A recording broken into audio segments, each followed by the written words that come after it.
Hey everybody, welcome to my channel.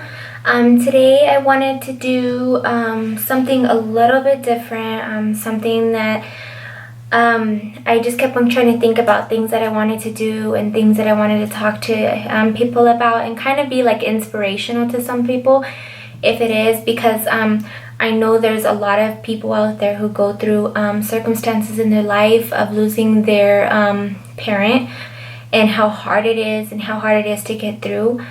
I just wanted to make a video basically to explain and go through my experience of what I've been through and what I've been facing on day-to-day basis. Starting out is basically my mom was diagnosed with stage 4 lung cancer in January. I'll go ahead and talk about the whole thing of how it started, how everything went through, and things that we were there. So what had happened is my mom was actually having kind of a little bit of things happening during the time before. She was like a little bit of shortness of breath and things like that. She went into the hospital and they were focusing on her heart, thinking that there was some things that were a little bit off with the heart, like an irregular heartbeat. So they had put her on something that would monitor that. During the time of January, she had went in. She was having a lot of pain. When she went in, it was extraordinary pain that she was having. They took her to the hospital and she ended up finding out that she had a kidney stone. That kidney stone, so she went through the whole process of that, and she was just an unbearable pain that she could, like, it was really hard for her to tolerate. Then they did all kinds of labs, and they also did all kinds of like x-rays and things like that. She then got a call stating that there was the labs that were looking abnormal, that there was something that they seen that they needed to talk to her about, but she wasn't sure. And then through this entire process is my mom was telling me and my sisters exactly like what was going on, but she wasn't trying to tell us anything of what they were discussing until she found out exactly what was going on with her, because she didn't want to scare us. I just remember the day that that we did find out. My mom was a very, very, very, very good person, like a person that she's like my best friend. Like something was going wrong or something was hard and I needed to talk to her about, I can just call her and I can explain to her what was going on. She would listen. She'd be there to tell me what was wrong, what did I need to do to fix it, everything.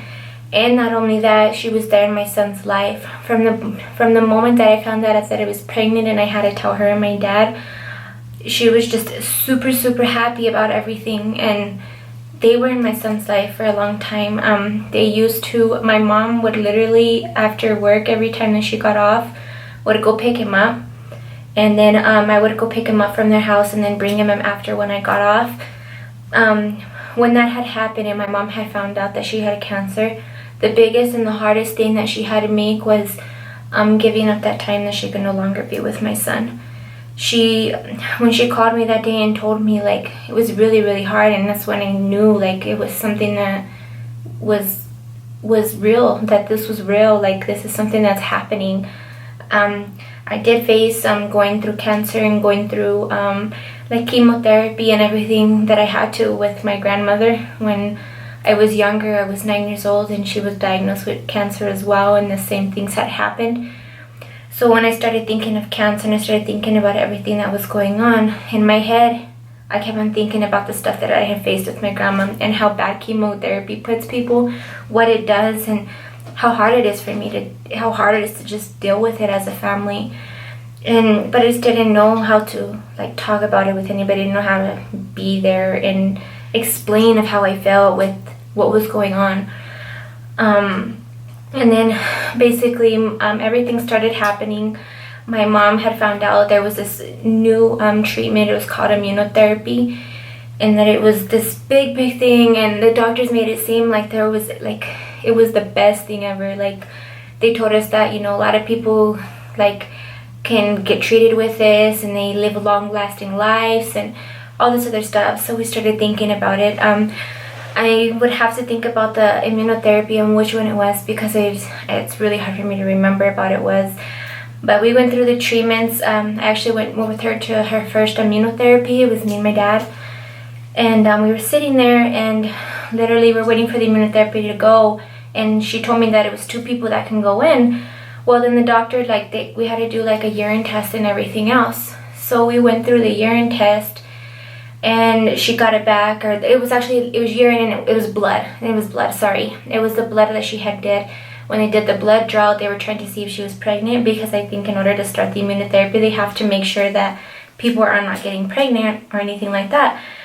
So basically what had happened is I was waiting there for like an hour and a half, because I took her and my dad back, and I'm like, what is going on? And after an hour, I text my dad, and I'm like, what is going on? Like, is everything okay? What's going on? What had happened, which is this like weird odd thing, was that they were saying that the pregnancy test through the blood was coming back positive. So we're freaking out, and my mom is like freaking out. I'm freaking out. I don't know what to do, and I'm just thinking to my head, like, this cannot be true. Like, what's gonna happen? And then my mom comes out, and she's like talking, and she's telling us like, I don't know what I would do. Like, what if I'm pregnant? Like, I have to treat myself. Like, it's, and everything. And I'm just like thinking in my head, like trying to put everything together. We ended up leaving the hospital with no answers, thinking my mom was pregnant, because these doctors had told us, and these tests and everything else. It came back. My parents went home. They did the pregnancy test. Everything was normal. And then after that, we were like, what is going on? Like, what's happening? Like trying to figure it out, because it didn't make sense. And what had happened is basically there was something that was wrong with something in the cervix. Is when she had had a birth control before, I guess it had did some things in the lining of the cervix, which was causing the mucus and stuff to be a little bit weird. So they actually went in and did surgery to clean the inside of the cervix, which is an unnecessary procedure that she needed. Started undergoing immunotherapy. We started going to the appointments. She started going to the appointments, doing them I think immunotherapy was every 6 to 8 weeks. I can't remember, just because everything went so fast. When we went, and then one day I just remember getting a call, and this message was basically saying like, hey, we need you to come to the hospital. My mom was in the hospital. She was under, the intensive care, and that they were taking care of her and everything else. And then basically the doctors went in, and my whole family was in there, and we were just sitting there. And I remember the doctor just like telling us, explaining what everything was going on. And I kind of knew what he was saying, but I didn't want to believe it.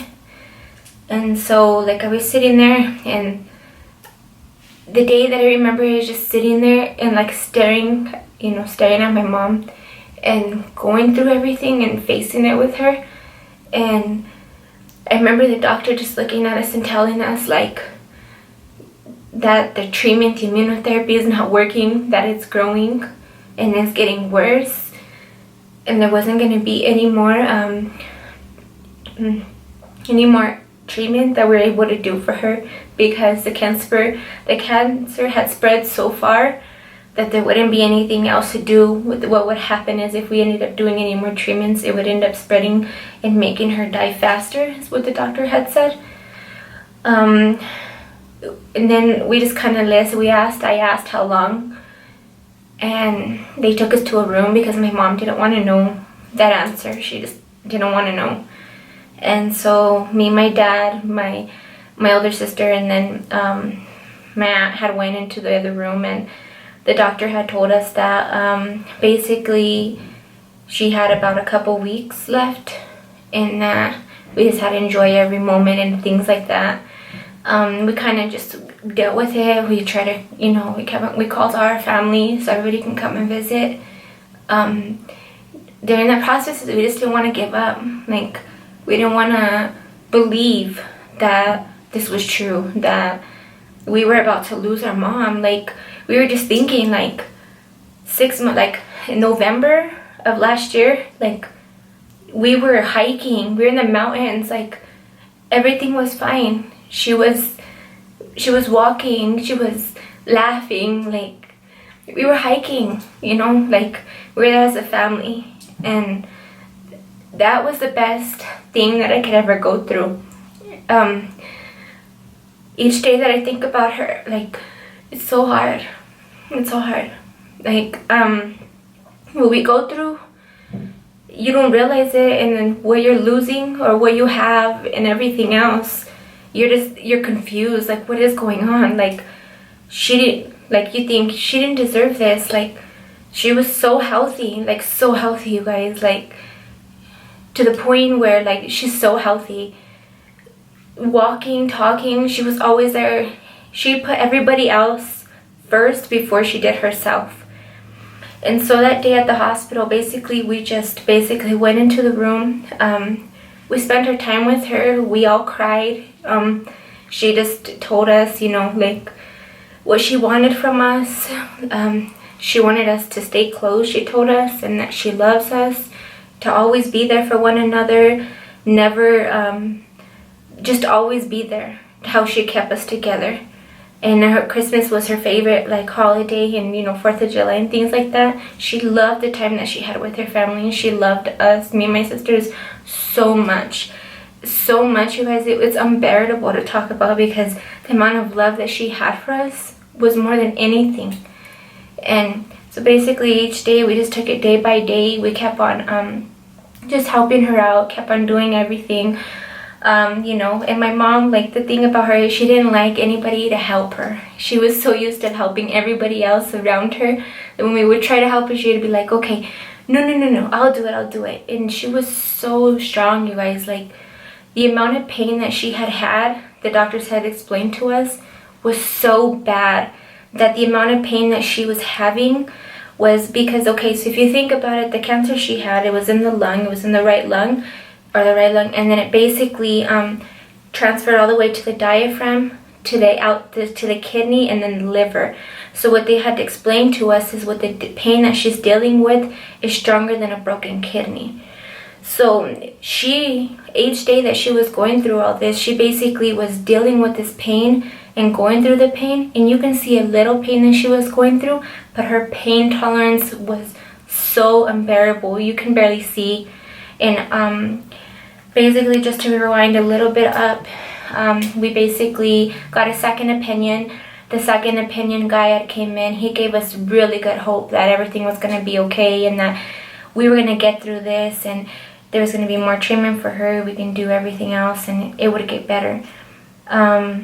What had happened is basically we ended up doing the first chemotherapy, and the first chemotherapy that she had went through, it was 2 parts of a chemo, and basically it was just putting her in more pain than she was already in, and it was making her feel a way that she didn't want to feel.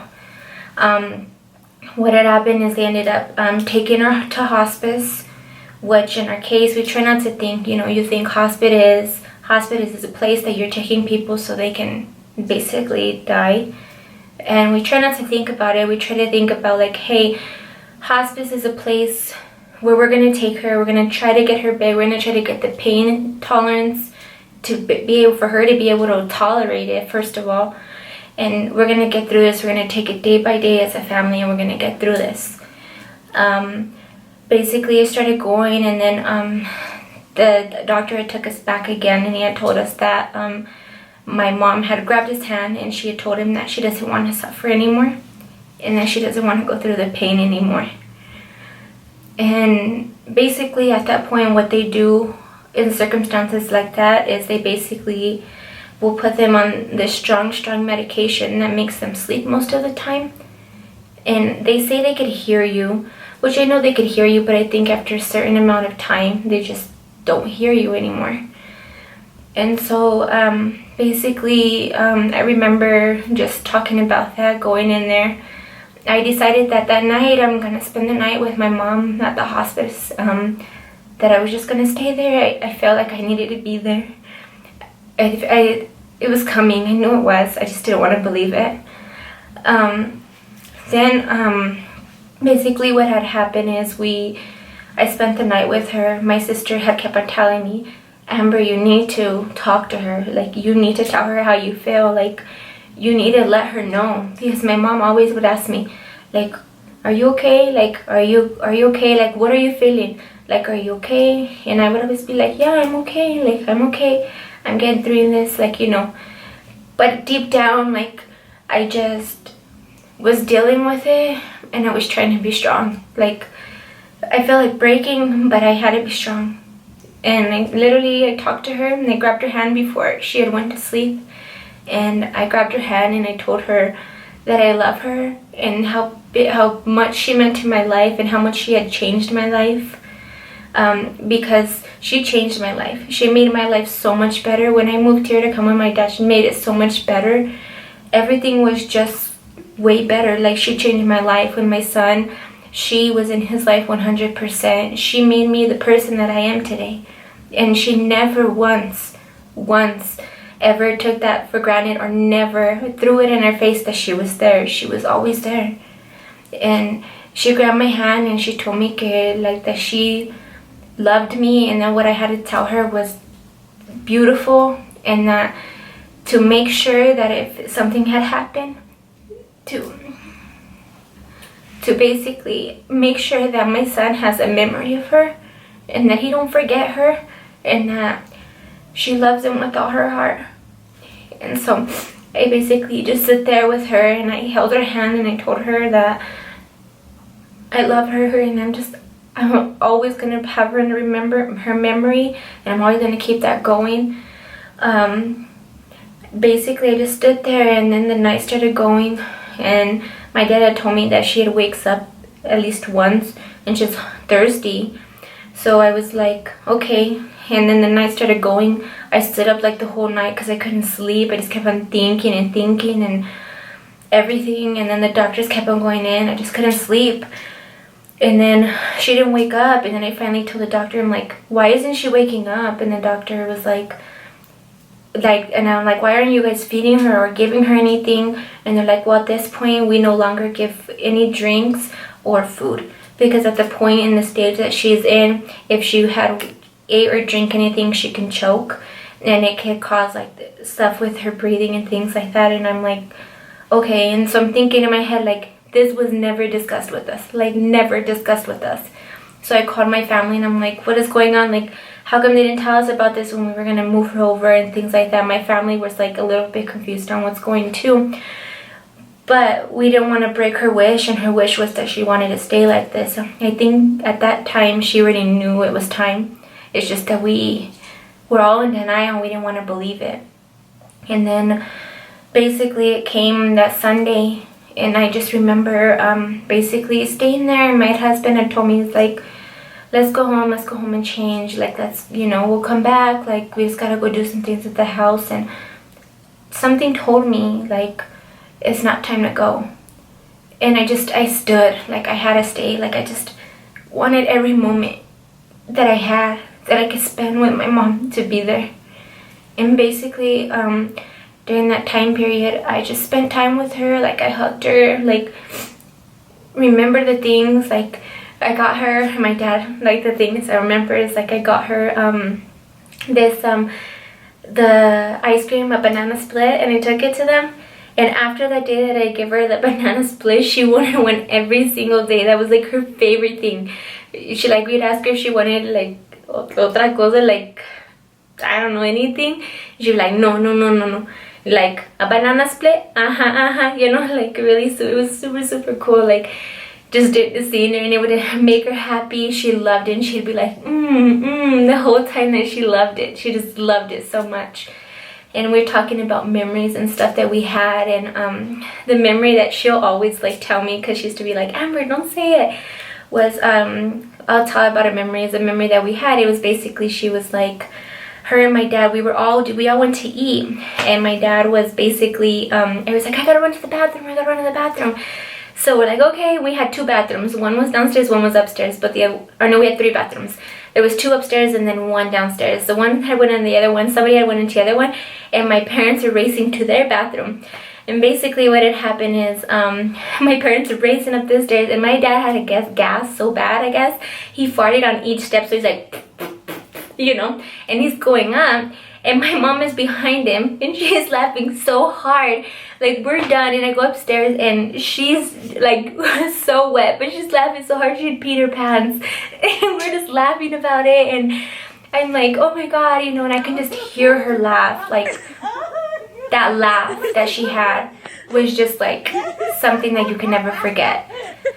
So basically the day started going by. Everybody was gone. There was only a few people. There was my uncle, his wife, my grandma. The doctor had said that before they pass or before they're saying their goodbye, they'll always come back and they'll always try to say something. So we basically we're just sitting there. We were talking, just remembering like all the things that we had gone through, all memories that we had with her, like all the good memories, because there's a lot of good memories. And so we just started talking about it, going through it, and basically within like 2 minutes after that, just I remember her going, and it was like trying to catch her breath. And I knew right there, I'm like, call the nurse, call the nurse. And we called the nurse, and the nurse came in, and she like listened to her with her stethoscope, and she was like, she like touched my shoulder like this, and she's like, Amber, like, your mom has like tonight, like, this is her last chance, like it's almost there. And I looked, and like I remember just like sitting there, and I just like looked, and I'm like, oh my god. And I couldn't breathe, like I couldn't catch my breath, I couldn't function.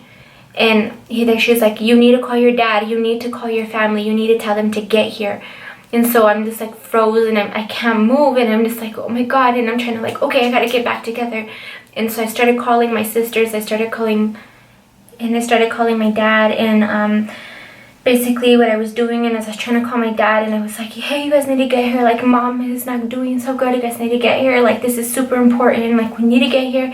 My dad is like, I'm already on my way, I'm coming, you know, he's like trying to get there fast. And then I got off the phone with them. I had went to the room, and basically I just I was talking to them, and I talked to my mom, like just, you know, like talking to everybody, is telling her I love her and everything like that. And basically within 2 to 4 minutes of being there, she started breathing. It was like every 18 seconds, then it started turning into 8 seconds, and then it was like 4 seconds, and then basically like out of nowhere, like she was done breathing. And at that point, like, there is nothing that I can do. Like, she was gone, like, forever. And there was nothing I can do. There was nothing that I can see, nothing that I can put in perspective. Like she's gone now. And I just held her, and I held her, and my dad walks in, and my dad just held her too. And then my sisters and everybody gets there, and everybody just kept going in.